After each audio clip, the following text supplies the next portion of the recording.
begin to make a call to the Lord. How? You should practice the eightfold steps of the yoga. There is a word which is the name of the Lord, which is called the call of the Lord. You can make a call of that. How?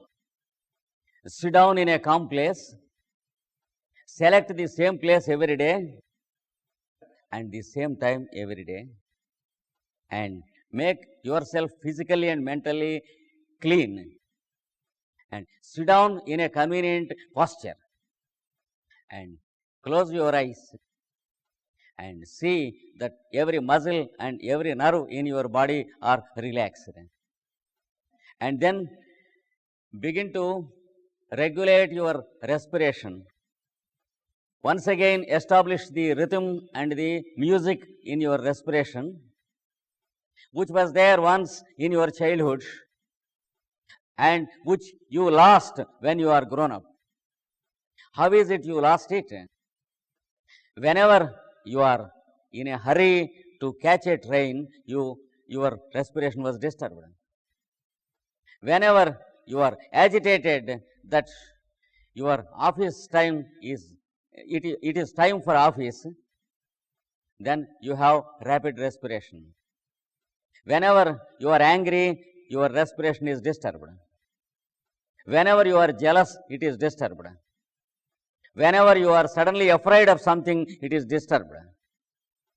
At least 1,000 times in the day, you have allowed it to disturb.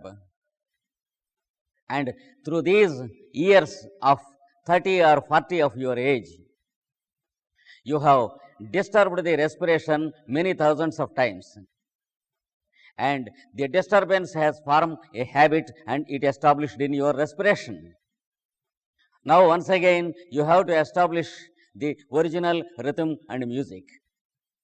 Begin to inhale slowly, uniformly, and in a prolonged way, with a uniform speed, with a calm mind, as long as you can inhale.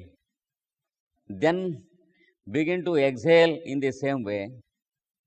Take in breath in a uniform and soft way and breathe out in a uniform and a soft way.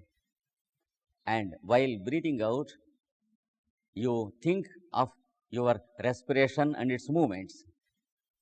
Within a very short time, you will come to understand that you are not breathing, that the breathing is done for you, because the respiration is automatic, and you never proposed to make the first respiration when you were born. Something made you breathe when you were born for the first time. Even now, it is making you breathe, and you are not breathing. You will understand this for the first time. It is the Lord who is breathing for you, and it is not the mind which is breathing. Because even while you are in sleep, you are breathing. Therefore, it is the Lord consciousness that is breathing for you to make you live. Now, you will come to understand the presence of the Lord consciousness for the first time. Then make a call of the Lord. There is one word to call the Lord. Patanjali says that word is Om. While breathing out, you make a sound of Om in a slow, soft, uniform way and a prolonged way. And while uttering the sound Om with your voice, you begin to listen to your own voice. Without that, it is useless. As long as you are listening to your own voice of Om, it is a mantra. Then you will understand that it is the call of the Lord. For some time you will understand that you are calling the Lord who is within. But after some time you will understand that It is the call made by the Lord from within. He is breathing for you. He is making you respire. He is suggesting from within that you are to speak or stop.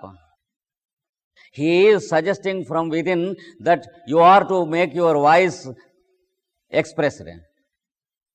Now you will understand that it is his call, not your call. That is why Patanjali says it is the call of the Lord. Om is the call of the Lord. He is calling from within always. But all these days you are busy with the negative I am, and you had no time to listen to his call.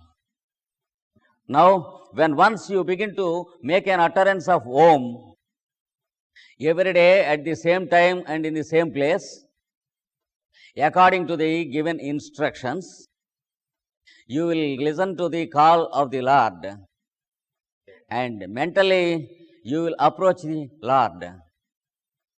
And gradually your light is absorbed by the light of the Lord within you, so that you live with the Lord as his light. This is the introductory chapter which Patanjali gives us. While doing this practice daily, while proposing every moment that you should be with the Lord, while growing passive to every curiosity towards the outward incidents, you have to observe certain instructions, and you should have a disciplined way of life. That discipline has 8 steps, and Patanjali gives us the 8 steps to follow. The first is you should begin to live with an attitude of harmlessness. Your attitude should be in such a way that you should not cause any harm to any living being on this earth. Then the second is what he calls truthfulness. Truthfulness is not only speaking truth, it is your attitude towards yourself and others. Whatever you do, you should do it willfully and willingly. And whatever you are not convinced to do, you should not do. And whatever you are convinced that it is not correct, you should stop doing it. If anyone talks to you, answer truthfully. If you help anyone, help with your heart, not with your mind. And speak with your heart, not with your mind. And let your life be a life of heart and not a life of intelligence. So, you should have a purposive way of living. The only purpose being the higher life and living with the Lord. The third is conquer if there are any thieving instincts in you. If there is something very nice and valuable there with our Yogamuni, if I take it away when he is not there, it is called stealing or thieving instinct on the physical plane. But there is stealing in the mental plane also. If I mentally feel that watch is very good, it would be better if I have it. But for reasons of decency, I do not beg him that watch. That is what is called thieving in the mental sense. And also there is thieving in the intellectual and cultural sense.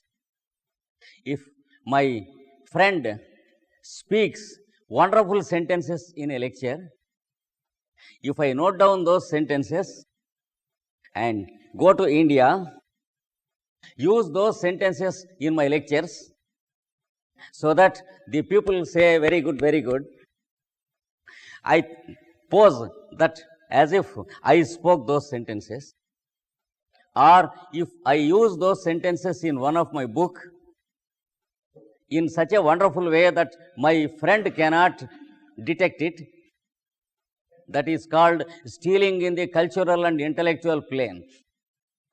All these instincts should be eliminated.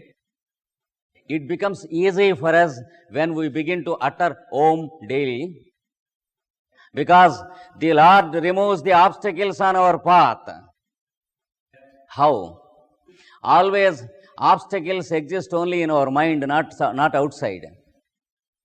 What are there outside is people and some articles and no obstacles. Obstacles exist in my impressions about people and my mind. And when those things are removed, there are no obstacles. That means obstacle consciousness is removed. Obstacle mindedness is removed. Same thing. Yes. That is the only obstacle we have in this world. What we see outside as obstacles are only our imagination. So, the Lord removes the obstacles on our way, and then practice an attitude of tolerance. Tolerance. If you find defects in others' behavior, don't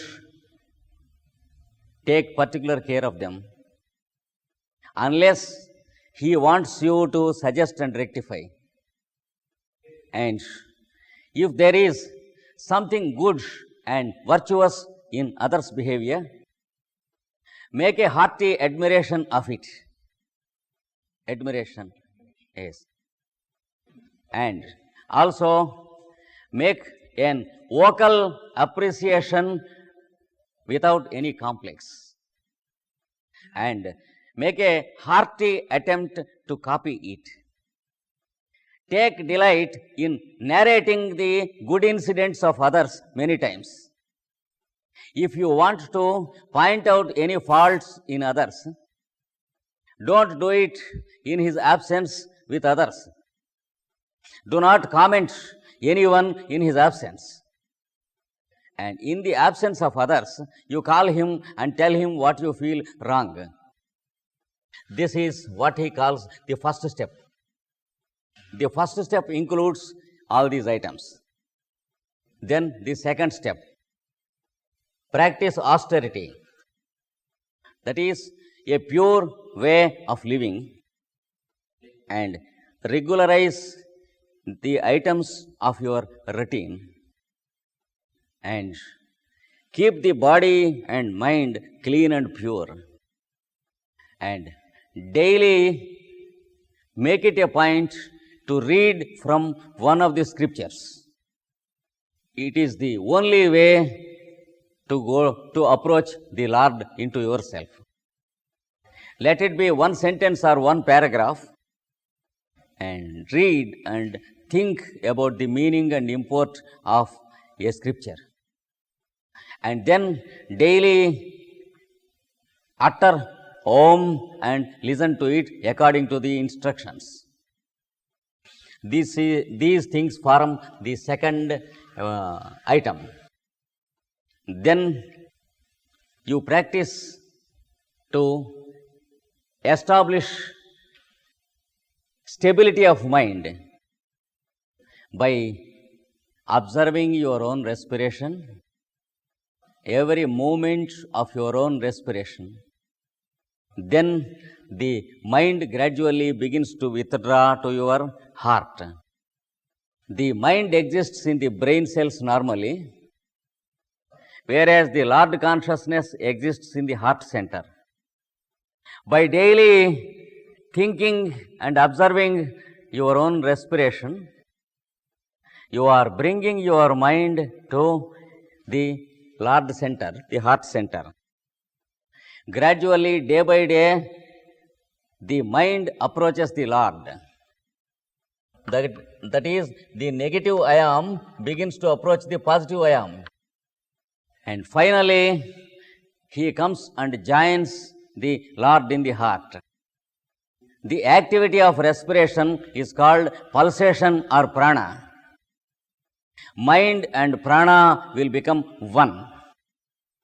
Remember that your prana is not maintained by your mind or intelligence. It is maintained by the Lord consciousness who is in your heart. When the mind merges in the respiration activity, mind and prana become one unit. And then the Lord consciousness is experienced by you. The mind begins to stand stable, and you will have the ease of your own existence. There is no affliction of the body, no suffering from the nerves, no suffering from the thoughts and ideas, no suffering from the busy program of the day, even though the program is being conducted. All these days you are doing things, but now things are being done. That is the change that takes place. Physically you will maintain the same speed with your program, but mentally you will sit very calm at your heart. No fear of hypertension or hypotension. No fear of nervousness or oversensitivity. No fear of obsessions or psychosomatic phenomena. No fear of insomnia or hypertension. You will be with your Lord. Mind will be with you. Senses will be with the mind. And body will be with the senses. The needs of the body are being looked after. This is the change that occurs at first. This is the third step. And then there comes a time when your respiration becomes completely musical and rhythmic.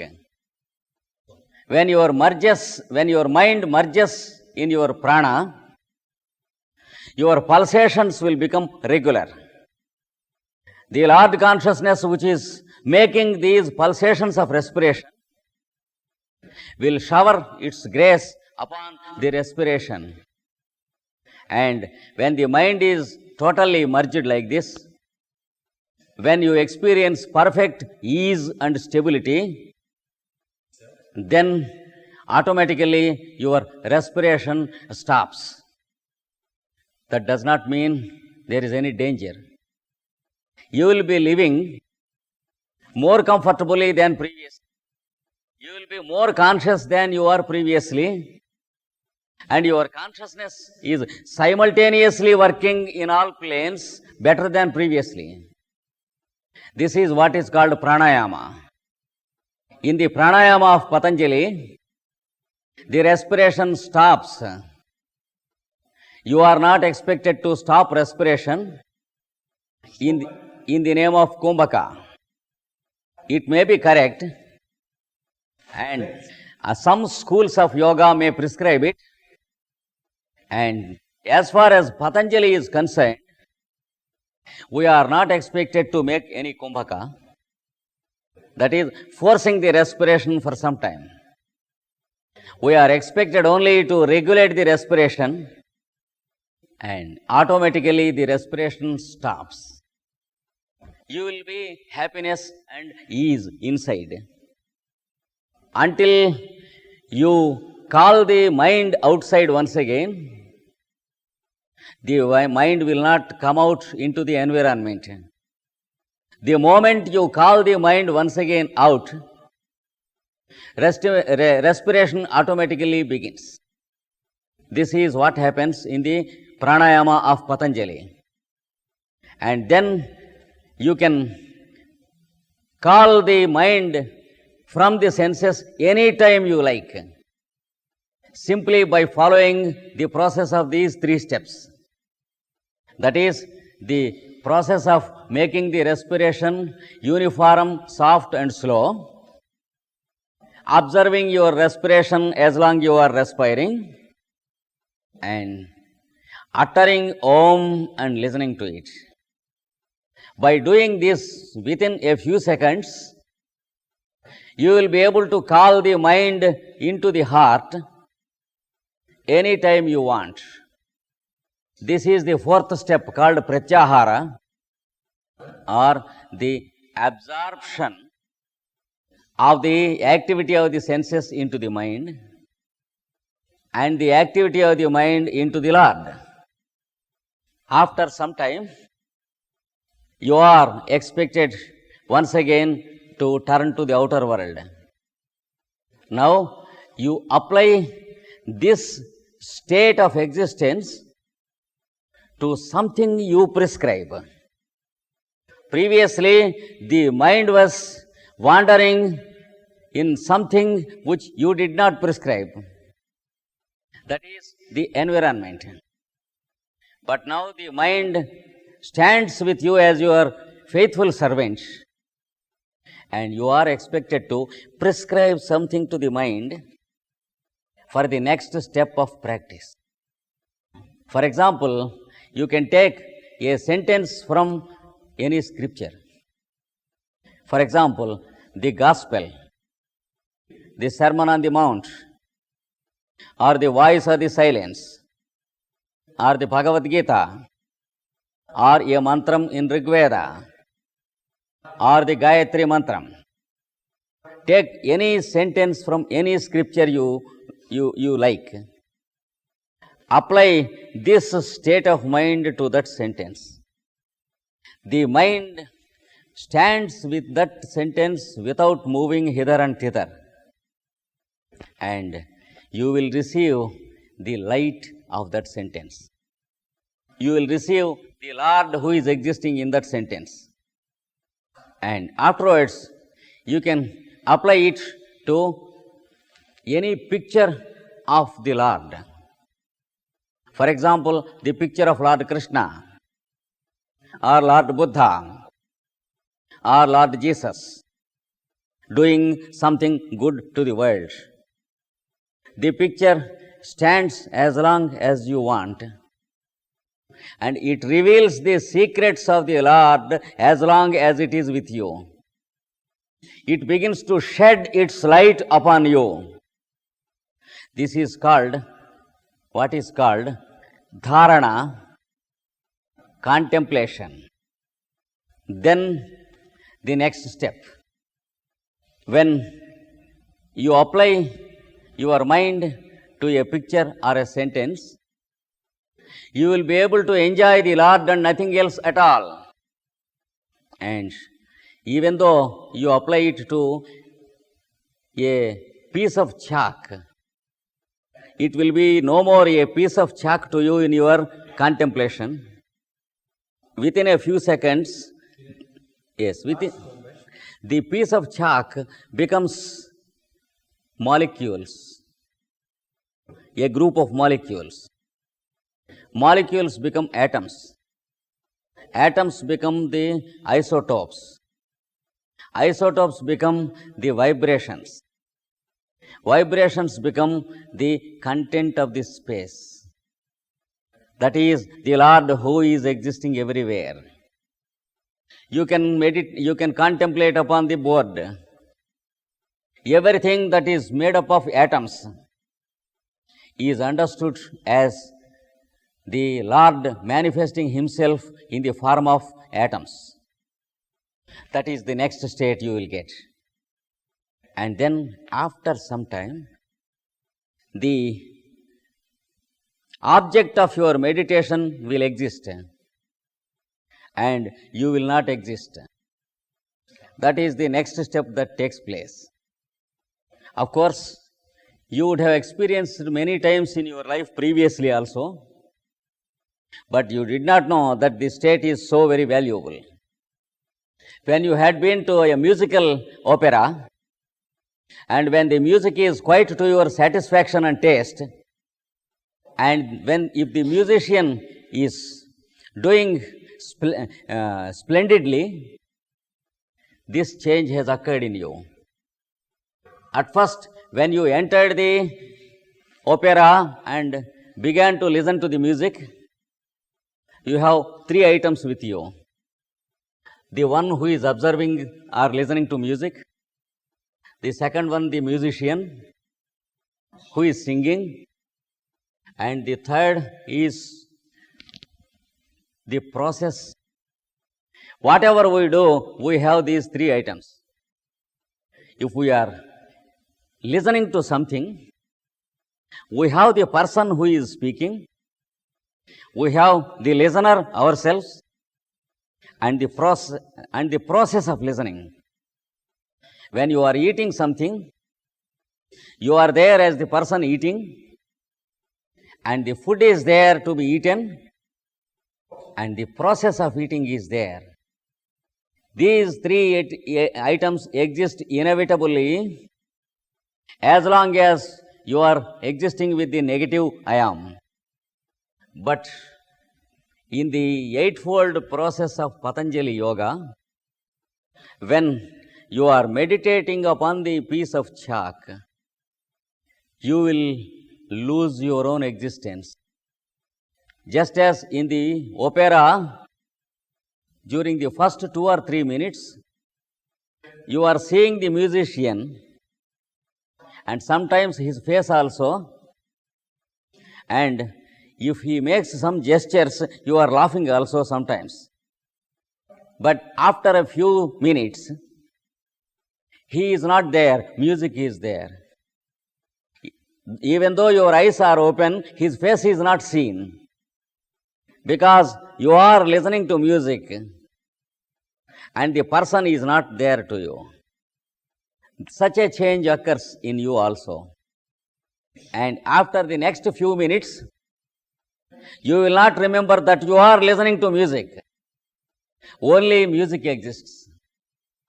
You do not exist. So, two items are melted and only one item exists. Similarly, when you began to read this sentence in the scripture, you remember yourself as the one reading and the scripture that is being read and the process or effort of your reading.